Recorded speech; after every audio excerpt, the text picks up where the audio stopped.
여러분 안녕하십니까? 시청자를 위한 옴부즈맨 프로그램 YTN 시민데스크입니다. 이 YTN 시민데스크는 시청자 여러분의 의견을 좀 더 가까이서 또 다양하게 듣겠습니다.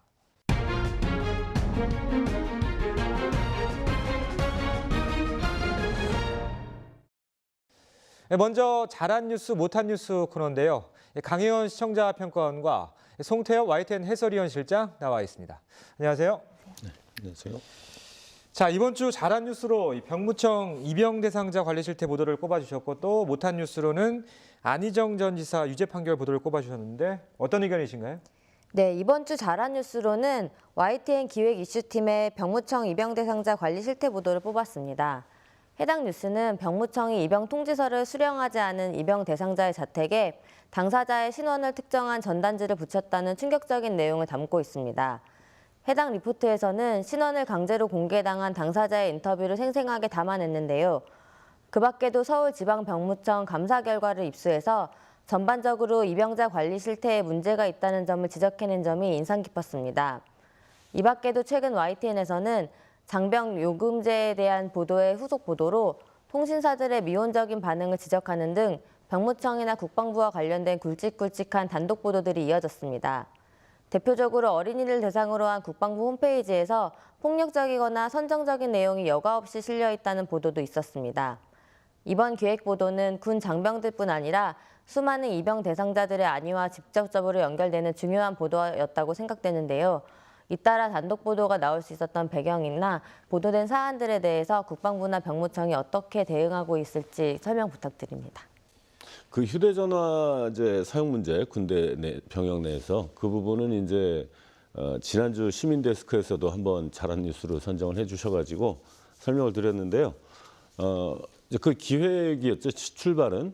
그러니까 문재인 대통령 취임 뒤에 국방부에서 이제 국방개혁 2.0이라는 이름으로 군 내부를 좀 더 이렇게 좀 자유롭게 해주자, 병역 내부를 그런 개혁을 이제 추진하는 과정에서 제일 큰 넘버원 정책이 말하자면 스마트폰을 좀 쓰게 해주자 그런 거였는데 이제 문제는 이게 좀 너무 빨리 추진되다 보니까 이 스마트폰의 이제 카메라 이걸 통제하는 부분이 가장 이제 그 중요한 부분인데 보안 시설들이 있으니까 그래서 그거를 제어할 수 있는 애플리케이션을 개발 중이었어요. 근데 그게 이제 완전히 개발되기도 전에 빨리 시행이 되다 보니까 많은 문제가 있었던 거죠. 그 부분을 지적한 기획 기사를 취재하다가 보니까 이제 군 내부에 여러 가지 문제들이 이제 보이기 시작한 거죠. 그래서 이번 그 기획 이슈팀의 한동호 기자가 주로 이제 이런 취재를 많이 했는데요.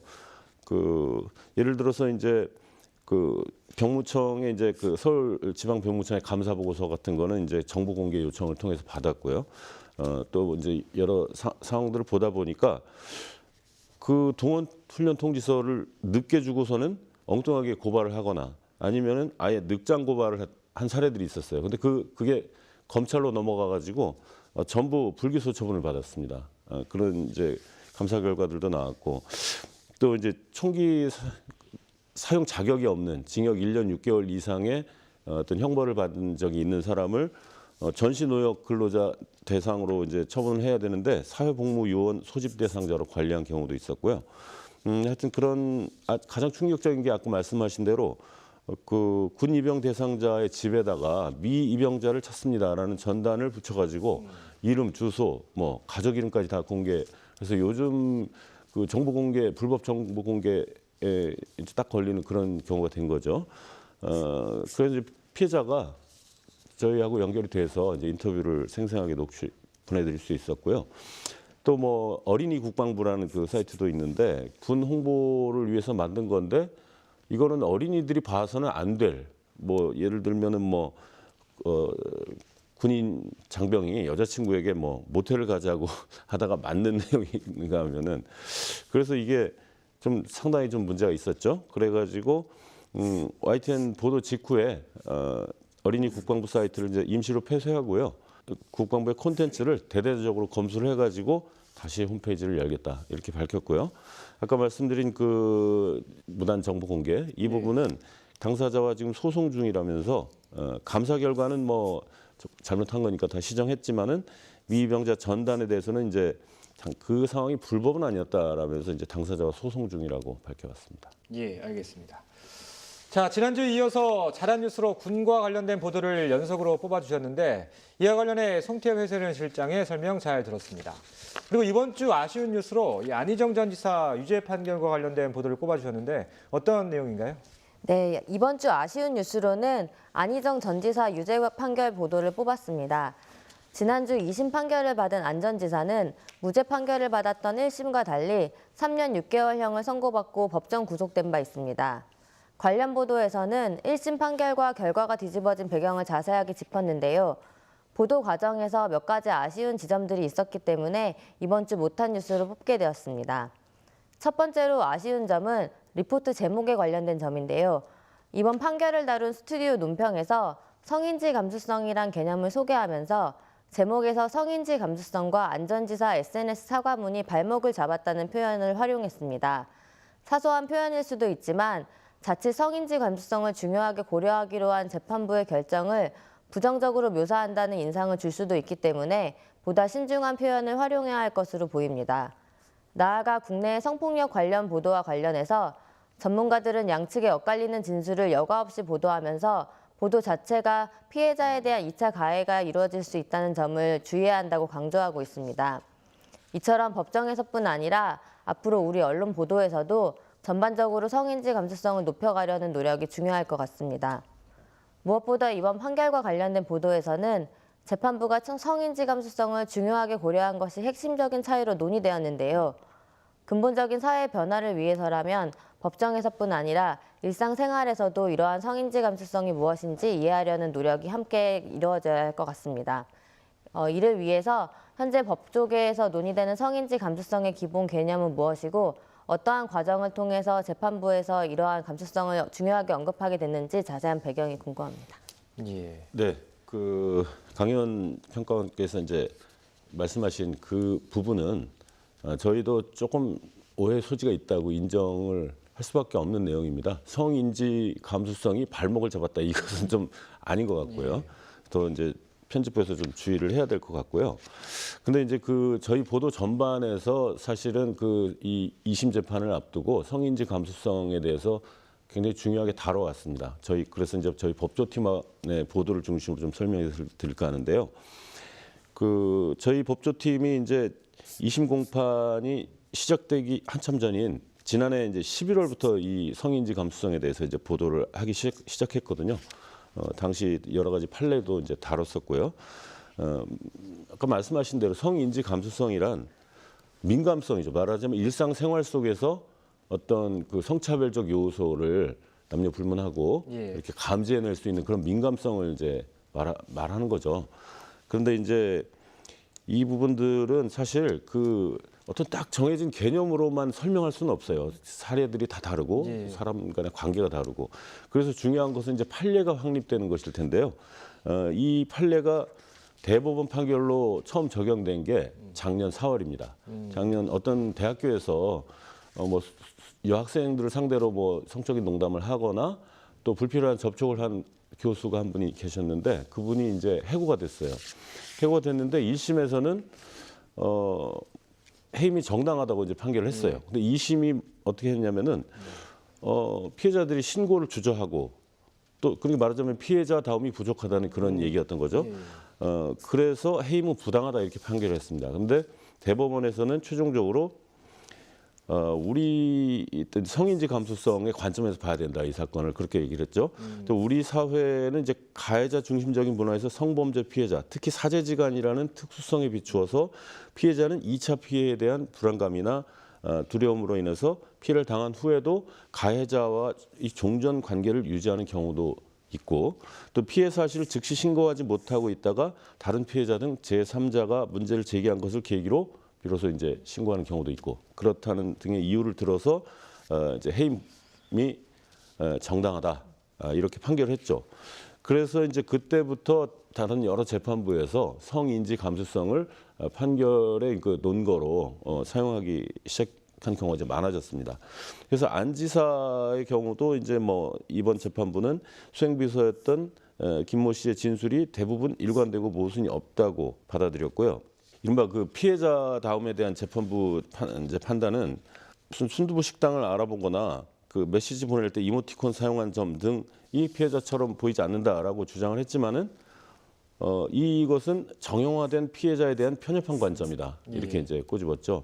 그래서 어쨌든 이런 그 성인지 감수성 부분이 앞으로 이제 판례들이 많이 들어가야 될 텐데 이번 그 사건은 특히 이제 그 성폭행 사건은 피해자의 진술이 유일한 증거가 되는 경우가 굉장히 많죠. 그래서 앞으로 이제 그 성인지 감수성 이 개념이 많은 재판에 논거로 사용될 걸로 그렇게 예상이 됩니다. 예, 알겠습니다. 네, 오늘 두 분 말씀 잘 들었습니다. 지금까지 YTN 보도 가운데 잘한 뉴스와 못한 뉴스에 대해서 이야기 나눠봤습니다. 강희원 시청자 평가원과 송태엽 YTN 해설위원 실장과 함께했습니다. 고맙습니다.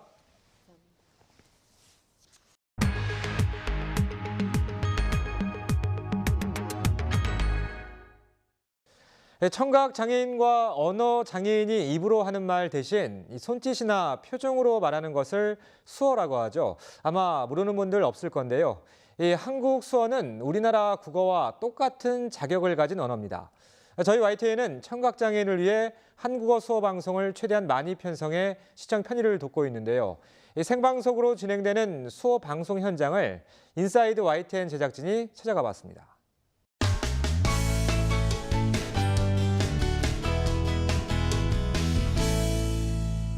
그러니까 농인분들이 사용하는 모국어가 수어예요. 그러니까 전에는 저희가 이렇게 손으로 말한다 해서 그냥 수화라고도 많이 알고 계시는데 그 수화 언어법이 통과가 됐어요. 그래서 손으로 말하는 언어. 그러니까 수화가 언어의 체계를 가지고 있어가지고요. 그래서 요즘에는 수어라고 말하고 있고요.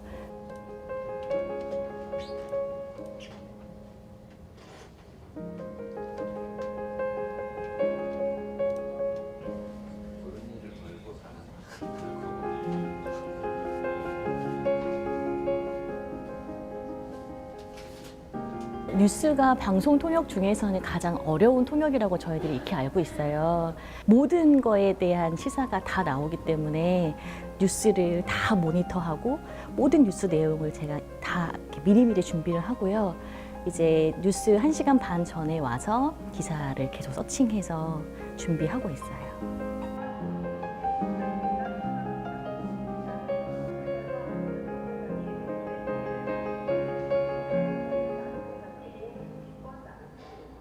화면에 너무 많이 가린다 해서 좌하단에 이제 작게 원으로 해서 시작을 했는데 처음에 저희가 이렇게 하지 말고 좀 이렇게 키웠으면 했는데 그게 그냥 고정화 돼가지고 계속 원 안에 있었거든요. 근데 최근에는 이제 크로마키로 해서 수화가 조금 더 이렇게 커진 상황인데요. 더 자유롭게 수화 표현을 하기 위해서 이렇게 백스크린을 만들어 주셨고요. 이거는 스피커예요. 그래서 이건 라이브 방송으로 바로 이렇게 제가 소리를 조절해서 동시 통역을 이 스피커로만 의지해서 하고 있고요. 그다음에 여기 보시면 발판이 있어요. 그래서 이 발판은 스마트 수화라고 해가지고요. 농인분들이 제 수화를 크게 볼 수도 있고 작게 볼 수도 있고 위치도 마음껏 조절할 수 있게 해주는 기계 장치예요. 그래서 요것을 ON을 하면은 자 저쪽에 보시면 이렇게 스마트 TV가 ON이 되었다, 오프가 되었다 이렇게 확인을 할 수가 있어서요. 요게 지금 스마트 TV로 나올 때 나오는 방송 화면이에요.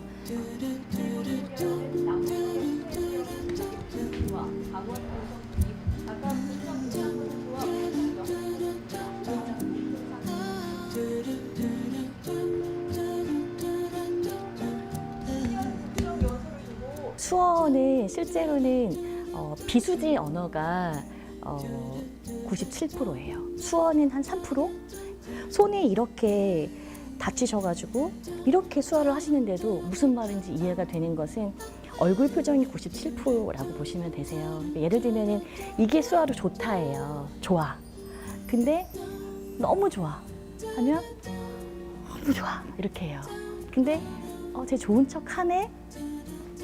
이렇게 하면 좋은 척 하다가 되는 건 거죠. 이 좋다 하나의 의미로도 표정으로 많은 것도 이야기하기 때문에 저희가 막 연기 연습도 하고요. 표정 연습도 많이 하고요. 마이너스 4.1%. 여기서 이제 수화의 문법에 맞게 저희가 통역을 해야 되거든요. 이게 말이 너무 빠르다 보면 저희가 간혹은 이렇게 그냥 주어진 거에 수화가 따라가기도 하거든요. 근데 그렇게 봤을 때는 아, 정말 저거는 수어가 아니야 라고 말씀을 하실 수도 있으세요. 근데 최대한 저희가 노력해서 이 맥락을 함축해서 농인분들이 가장 잘 이해하실 수 있게 그렇게 저희가 노력하고 있고 준비하고 있고 최선을 다하고 있어요.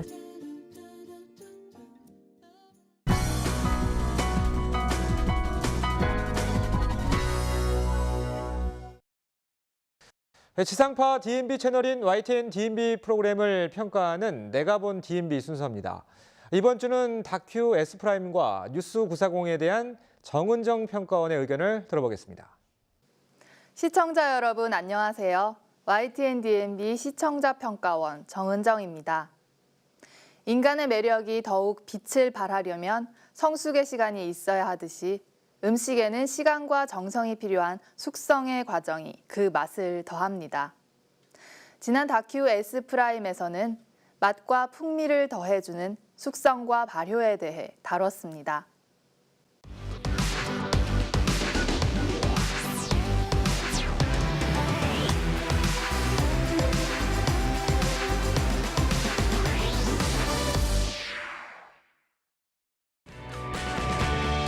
각각의 음식과 식재료는 저마다의 맛을 내는 적절한 때가 있습니다. 최상의 맛을 위한 조건, 식재료가 간직한 고유의 맛을 끌어내기 위해 선조들은 시간과 환경이라는 조건을 활용했는데요. 대표적인 것이 발효와 숙성입니다. 음식의 맛과 밀접한 연관이 있는 발효와 숙성, 그리고 그 속에 깃든 식품과학의 원리, 맛을 완성하는 그 특별한 조건에 대해 알아봐야겠습니다. 사람들의 삶 속에서 발견할 수 있는 여러 가지 과학 이야기를 차분한 다큐멘터리로 담아내는 다큐 S프라임은 지난 방송에서 우리나라 전통 발효식품부터 세계의 발효 숙성 문화, 새로운 숙성 방법 등을 과학적 관점에서 소개하고 있습니다. 곶감, 김치, 된장 등 전통식품의 숙성과 발효, 치즈나 요거트, 낫또 등과 같은 세계의 숙성과 발효식품, 그리고 새로운 숙성 방식인 빙온 숙성 등 다양한 정보를 담고 있습니다.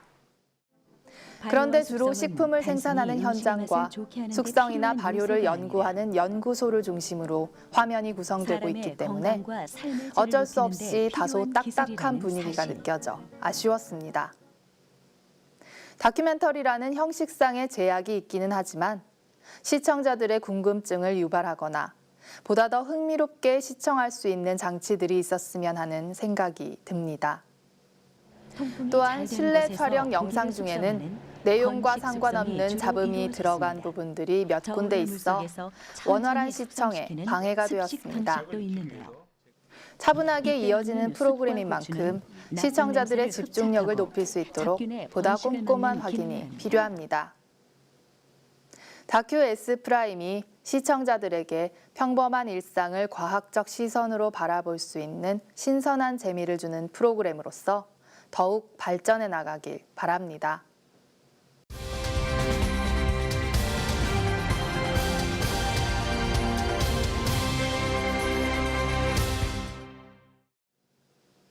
뉴스 940은 평일 오전 9시 40분부터 11시까지 방송되는 뉴스 프로그램으로 주요 뉴스를 소개하고 뉴스픽, 앵커픽 등의 코너를 통해 심층 분석의 시간도 갖고 있습니다.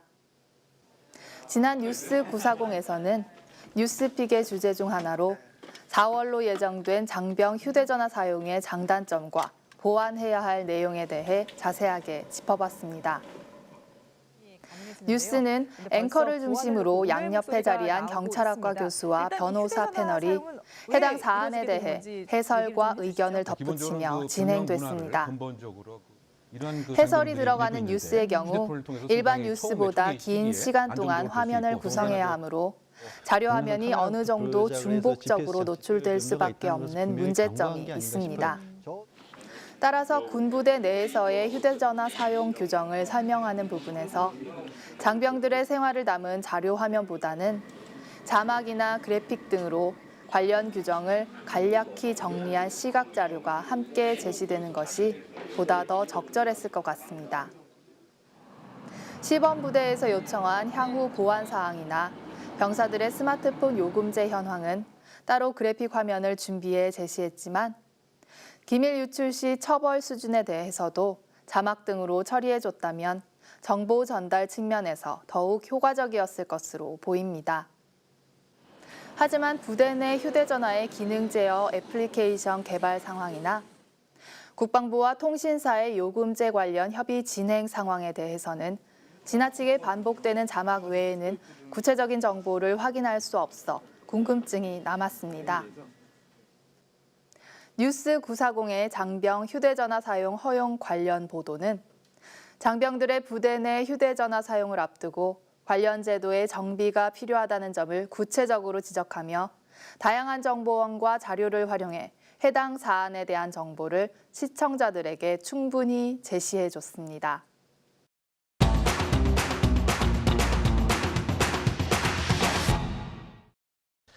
다음은 시청자 여러분이 보내주신 제보 영상을 소개해드리는 코너입니다.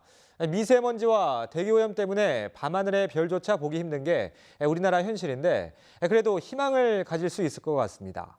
잠시 후 영상을 보시면 왜 그런지 아실 텐데 우리나라에서도 밤하늘을 아름답게 수놓은 은하수를 볼 수 있어서입니다. 시청자께서 제보한 아름다운 은하수 영상 준비했습니다. 처음 시작한 건 2012년도에 외국 사이트에서 은하수 사진을 접하게 됐는데 어릴 적 옥상에서 본 기억이 어렴풋이 나더라고요. 그때부터 은하수를 찾아다니기 시작했고 지금은 은하수 외에도 사람들이 모르고 있는 자연의 모습을 타임랩스라는 기법을 이용해서 동영상으로 만들어서 보여드리고 있습니다.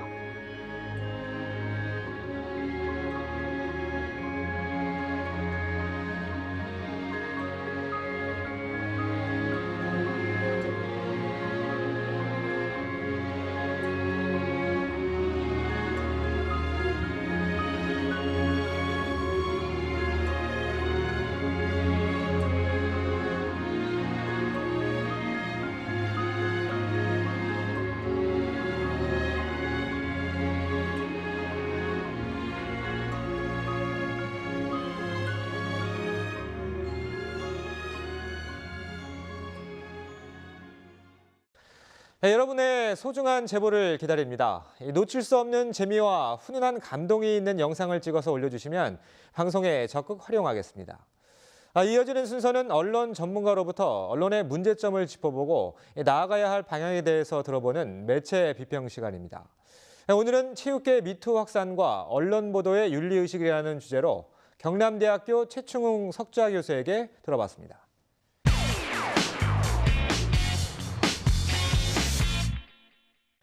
최근 스포츠계 미투 폭로 사건이 연일 확산되고 있습니다.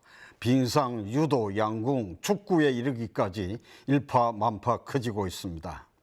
이에 따라 미투 관련 보도가 급증하면서 일부 언론 보도에서 2차 피해의 심각한 문제점이 드러나고 있습니다. 유도 선수 경우 고교 시절부터 코치로부터 당한 성폭행을 폭로하는 언론 보도에서 학교 이름을 밝혀 2차 피해가 심각합니다. 모교 유도부 학생들이 불안감을 호소하여 심리 상담과 치료를 진행 중이라고 합니다. 이번 사건과 관계없는 어린 선수들과 코치가 상처를 입은 것입니다. 그동안 유도 국가대표와 올림픽 메달리스트를 배출한 여자 유도 명문학교라는 이미지에 큰 타격을 받은 것입니다. 뿐만 아니라 연일 언론 취재진이 학교로 몰려오면서 재학생들마저 2차, 3차 피해를 받고 있는 실정입니다. 지난해 미투 운동이 전개될 당시 언론진흥재단이 조사한 결과 국민의 75%인 국민의 4명 가운데 3명이 언론이 피해자를 보호하지 못한다고 했습니다. 미투 운동 보도와 관련해서 여성가족부와 한국기자협회가 공동으로 마련한 성폭력, 성희롱 사건 보도 실청 요강을 제대로 이행하지 않는다는 사례입니다. 사건의 본질과 무관한 피해자의 사생활이나 피해자 가족의 주변 상황 보도로 2차, 3차 피해를 유발하는 사례가 심각합니다. 피해 상황을 지나치게 상세히 선정적으로 묘사하는 사례들이 많이 지적되고 있습니다. 이번에도 젊은 빙상인 연대의 기자회견 과정에서 코치의 성추행 행위를 자세하게 설명한 부분이 바로 지적된 것입니다. 성범죄 행위의 수법과 현장 검증을 지나치게 상세히 보도함으로써 모방 범죄를 야기시킬 우려가 있습니다. 특히 미투 운동을 정치적 쟁점이나 공격 소재로 악용돼서는 결코 안 됩니다. 시민단체인 한국여성민우회 미디어운동본부는 지난해 3개월간 지상파와 종편에서 방송된 시사 토크, 연예 오락 프로그램을 모니터한 결과 문제점으로 지적된 항목은 356건이었습니다. 문제점 유형의 대표적인 사례가 성폭력을 개인의 일탈 또는 특정 집단의 문제로 다룬 점과 성폭력 사건과 무관한 가해자의 성격이라든지 평판을 부각시켜 가해자가 억울한 것처럼 보도한 경우, 그리고 또 가해자의 업적과 가족의 고통을 언급하며 동정론적인 태도로 보도한 사례들입니다. 피해자를 중심으로 사건을 다루는 것은 피해자를 부각시켜 결과적으로 2차 피해를 입힐 소지가 큽니다. 언론은 이와 같은 성차별에 근거한 사회 통념의 단순 보도 형태를 개선해야 합니다. 또한 현행법 제도의 피해자 보호 문제점과 개선을 위한 아젠다를 구체적으로 제시해야 합니다. 성범죄 사건 보도 준칙에 벗어나는 보도 관행을 철저히 개선해서 언론 보도의 윤리의식을 고취시켜야 합니다.